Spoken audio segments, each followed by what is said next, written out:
Hello everybody, how are y'all doing? I hope y'all feeling amazing. Hope y'all feeling blessed. Hope y'all woke up today with the power that you deserve and the power that you shall get from God to strengthen your soul. Today is gonna be an amazing topic. Oh, and by the way, this video is getting released on the 29th. So then after the 29th, you'll have the 30th and the 31st. You will only have 2 days to make a change. You're either going to make a bad change or you are going to make a good change. I hope you all make an amazing change, alright? Now today is going to be called God is Intentional. Now God is intentional in many ways. When things are going bad, God is intentional. When things are going amazing, God is intentional. When life is rough, God is intentional. So number one is going to be about everything is on purpose. Now you might get hurt in this process. You will get hurt in life. You will get knocked down and possibly you might fail if you decide to get back up for a while, but just fail temporarily if you ever fail. But I want to inspire you to never fail. I don't want you to fail just because you feel like life has knocked you down to the lowest part of your life to where you can't even lift a finger.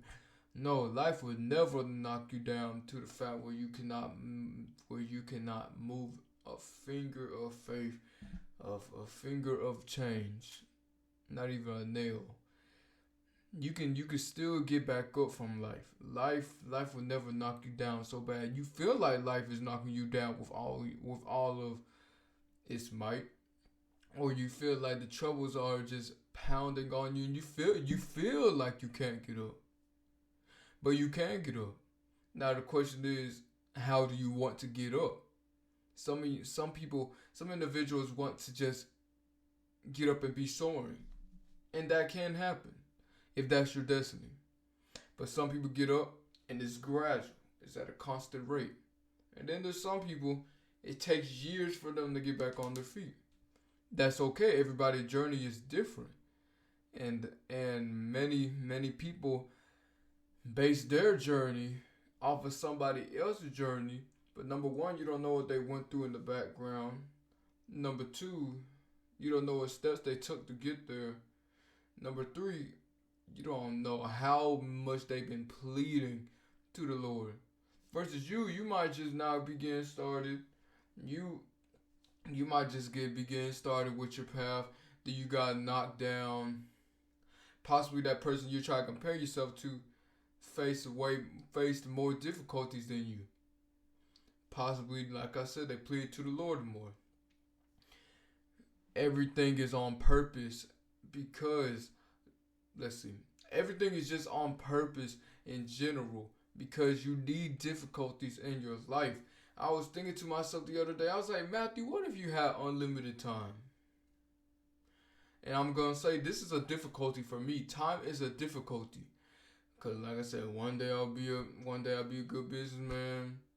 Then one day I'll be a good businessman, not a good boyfriend. I'll be a good boyfriend, not a good family member. I'll be a good family member, not good time management, or sleep. Then I'll have sleep, but I might be late for work. Won't have any work, or let's say I won't have any work, but I'll be good in business. Yeah, I can't be perfect. I can't be all around. That's my difficulty. Not be able to be there for everybody and myself included. So, I'm glad that I only have 24 hours in a day because it sets my priorities straight, and it lets me know that hey, number one, you're not going to accomplish everything at one time. Number two, you are going to make mistakes. Number three, you will stumble from time to time. Number four, trying to be an all around person is going to slow you down. Number five, take your time with it, be constant with it. Number six, don't rush the process. and I can go on and on and on. I could go on, like I said, I could go on and on about it, about why time is difficulty. But like I said, it also helps me prioritize, and I love this about me. Not trying to boast about me, but what I love about me is I sacrifice my time for others, and to show that hey, I truly care for you. I love you. Because if, let's say, if I'm sacrificing 1 to 2 hours for my family, that's love right there. Because I could be using that for sleep. Because I get a range of 5.5. I get a range of, it's even 5.5 hours or lower. I don't get more than 5.5. It would have to be a Monday that I get 5.5. Either Sunday or Monday. Other days, no. There are no other days that I will get more than 5.5. A Sunday I might get 5 3/4. Monday I could possibly get 6. But either way, I sacrifice my time for others. Because I could use Sunday as a wind down time, but that's the day I mainly clean and with family, not for myself. And for Mondays is my relationship day. Spend all my time from 10 to 9, 10 to 8, 10 to 7. I spend with my companion. But I don't put time for myself because I love them so much that to the fact that I sacrifice my time for them. And the reason why I sacrifice my time for them because they are more valuable than me wanting rest. They are more valuable than me needing time to myself. Now I do have an hour to myself each day. If we're not counting like me going to sleep, taking a nap. If we're counting a nap, I probably have 2 hours to myself.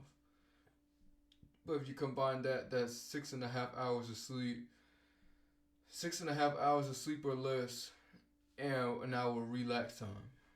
So it's technically an hour because most people all they get is 6 hours. So I love sacrificing my time for my people, and I love doing that because they have value. Because you give to what you value.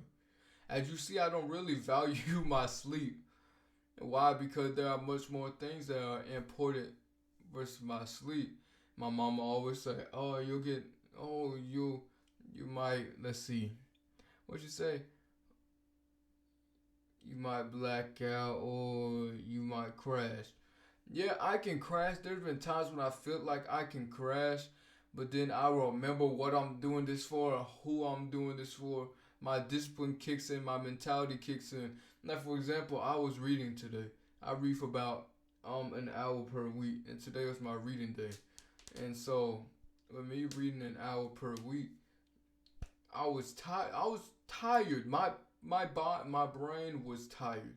My body wasn't tired because I worked out. I worked out for 40 minutes. Took a shower. Like I said, I worked out for 40 minutes.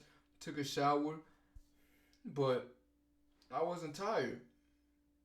Now, I know the Lord will do that sometimes.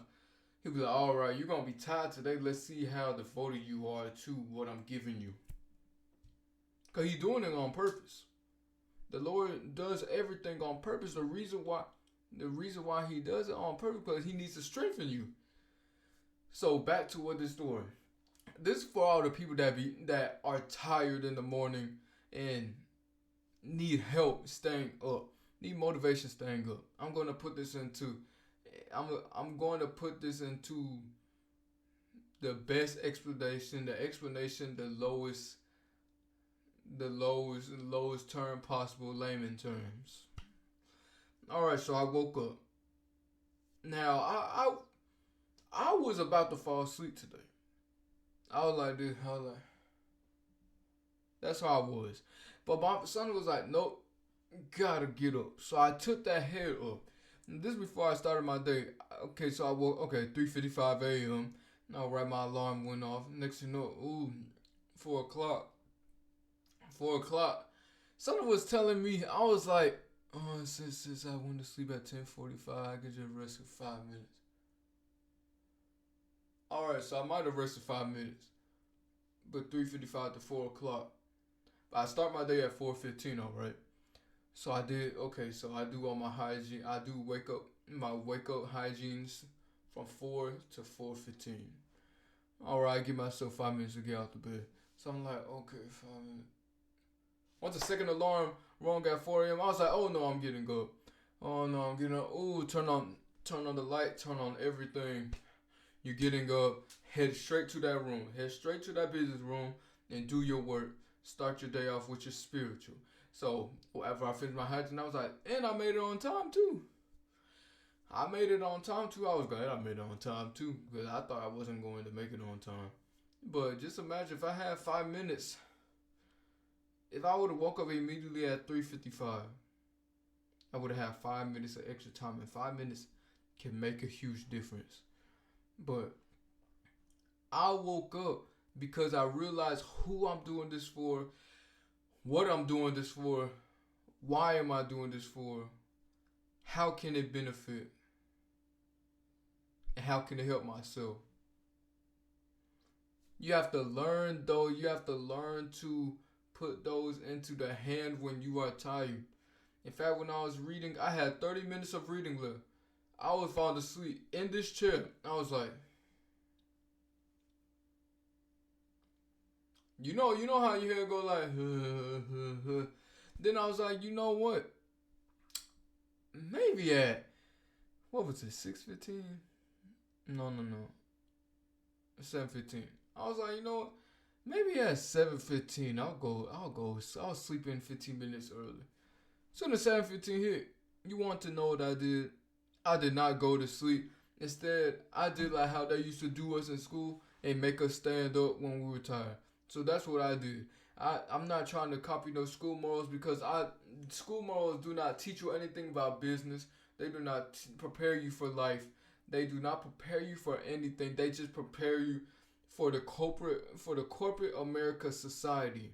They do not teach you of how to be a businessman, how to be an entrepreneur to the fullest. They might teach you the basics, but the basics will not help you out. So you might as well just go ahead and learn that on your own. That's what I want to do. I don't really want to put my children in school. Once they learn the basics, like ninth grade, all right, they have a choice. What I desire for them to learn from me, the entrepreneur skills when they get in ninth grade. But if they decide to stay in school, I'm going to let them stay in school. But either way, they're either going to go to corporate school or they're going to my school. They're going entrepreneur school or corporate school because number one, they're not going to slack off. But let's see. Yeah, because and not trying to compare me to this topic, but I will do that for a purpose because I don't want to raise up children that are lazy, and I'm going to attempt to my best ability to not let them know that they are wealthy. But if it happens, I'm going to still remain how I'm telling you. I won't back down from it now because I don't want them to be lazy. I don't want them to be lazy. Yeah, they might have it good, but what happens when you can't be fed your whole life? Can't be fed your whole life. There's gonna have to be a stopping point. That's like when the Lord you get too comfortable. You get too comfortable with the blessings. Okay, this is how it is. Okay, when you get too comfortable with God's blessings, and then what happens is you start to lower your need to do His will, because there has been times when I have done that. Not before I started this journey, but in the past, I have, like before, for the people that have got saved, like you have these boosts of Christian likeness, to boost the Christian likeness, and you like, you know what, I'm gonna do this and that, this and that. Next thing you know, oh, the Lord bless me. Then next thing you know, you get comfortable. You just get comfortable like this. Then the Lord's like, all right, you're getting comfortable. Boom, I'm gonna test you out. I be like, dang. But that was before. I'm talking about now. Like y'all won't know if I'm going through a storm or not, because I don't keep a wall up, but I make sure that I still do the Lord's will before I break down. Before I break down and allow my life to go into a down spiral. But either way, if I'm doing the Lord's will, I won't go into a down. I won't go into a down spiral.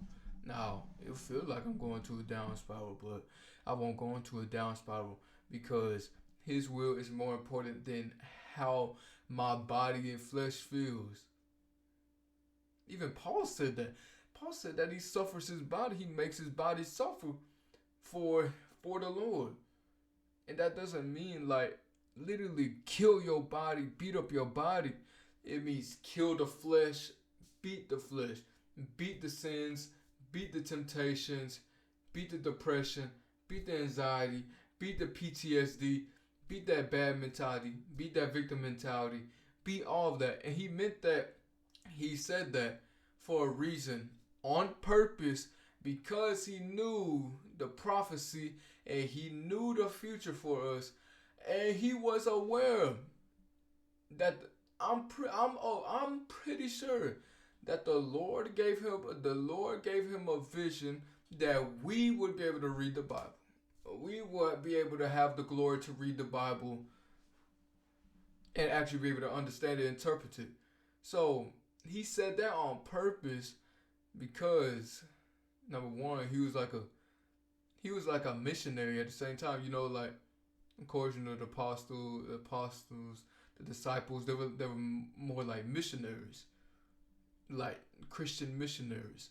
And so they would just go out to the world. So he knew one day he was going to have a huge audience. So he said that on purpose because he knew that, we will have trouble. So I know one day I'm going to be known. Not through my glory, but through God's glory. And so because of God's glory, He's going to allow me to be known. So when I speak these videos, one day when I ascend to heaven, when I see the Lord Jesus Christ, when I pass by the gates of heaven, and when I see my family members that made it to heaven, then what's going to happen is I'm going to see people down here. Who knows? Y'all might still be here and I might not. Lord forbid, but that can always be a case scenario. I don't boast in my days. So the Lord, right? I mean, not. Oh, excuse me. I was about to say something. I was about to go into a different topic.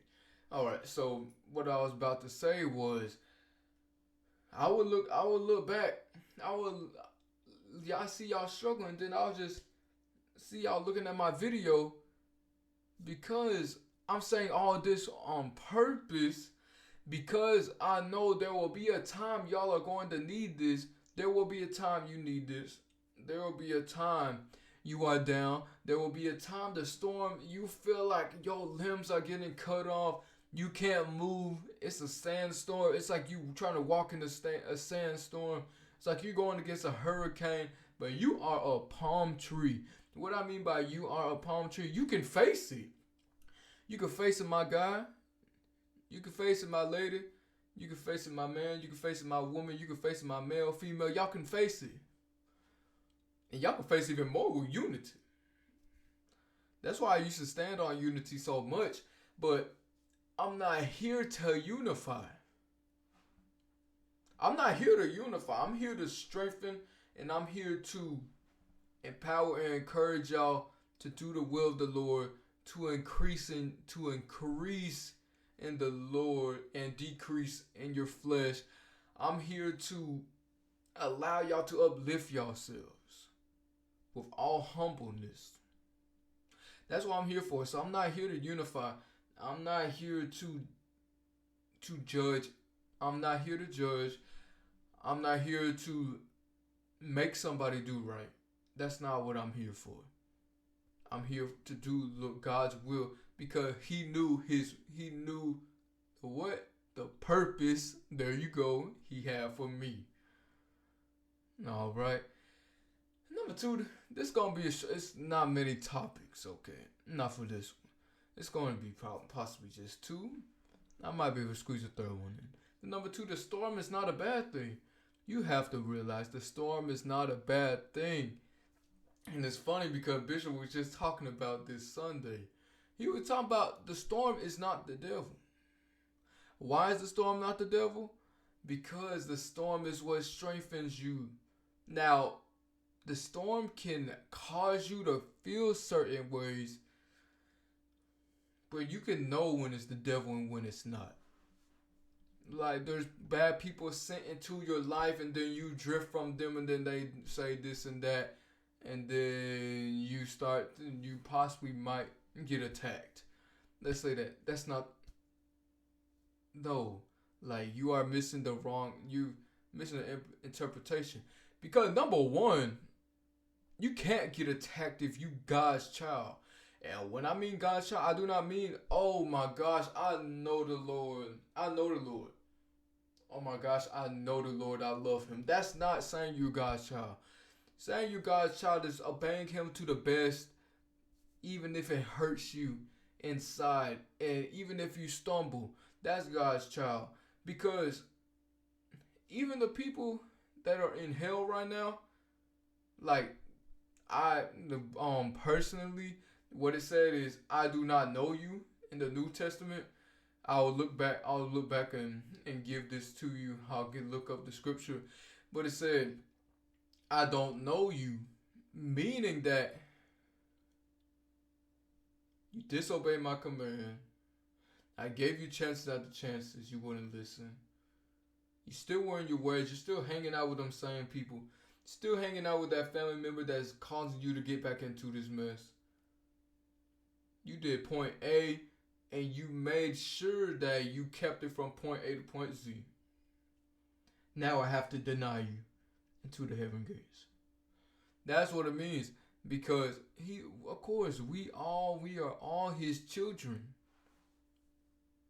But it gets to that fact that differs us from just the children that take it for granted and his true children. Now I know I'm a true child of God because I've had to get rid of temptation so much. It's tempting to listen to old music. It used to be tempting to smoke and drink. But I've overcome that. It's tempting to go back to old ways. But now, I'm not even tempted for that anymore. I mean, I might get tempted to listen to music, but I won't do it. I won't get tempted to listen to it. I'll be like, you know what, Lord, I'll put on some jazz music.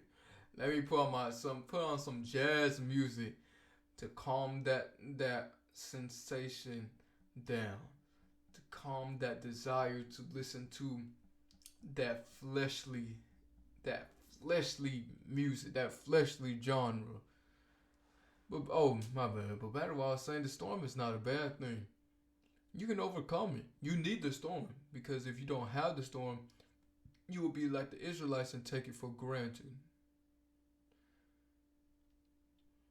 Come on, like you would take you would take it for granted.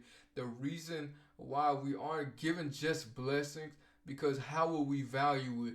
And what things we don't value, we don't take care of. So if the Lord just straight up give you a house, if he gives you a house and you don't even clean up your apartment, come on now. If you don't even tidy up your apartment and you think he's going to give you a house, you don't take control of your resources now, while he bless you with 10 times those resources. He gives you $1,000 and you don't know how to take care of that. Why would he give you 10,000? That's what a father does. That's what a father does. That's what our Holy Father does. Because, like, for example, the Israelites, all they have land flowing with milk and honey, the grapes, like a little. You know how we pick off grapes off of these vines? I mean, not off these vines. Like, we'll get a little branch. I forgot what it's called in the Bible. We'll get a branch that's probably about that big. Get that. Multiply the size, like increase the size, because the size of the grapes was so big that it took 2 men of that same amount. It took 2 men to carry that. Now ours are shrunken, like these, like the ones we get from the grocery store. That was theirs, like that was their length, but it was bigger. And like the grape was like the size, like Mike Todd said, like the size of your big old forehead. Like it was the size of your forehead, like real deal. So, but they kept on sinning, they kept on praising Baal, like the golden calf, and I'm pretty sure it was like other false gods, other little trophies, golden men, whatever. How I don't know. I do not want to find out either. Some of them cuckoo with the witches and stuff. Some of them turned demonic, I believe.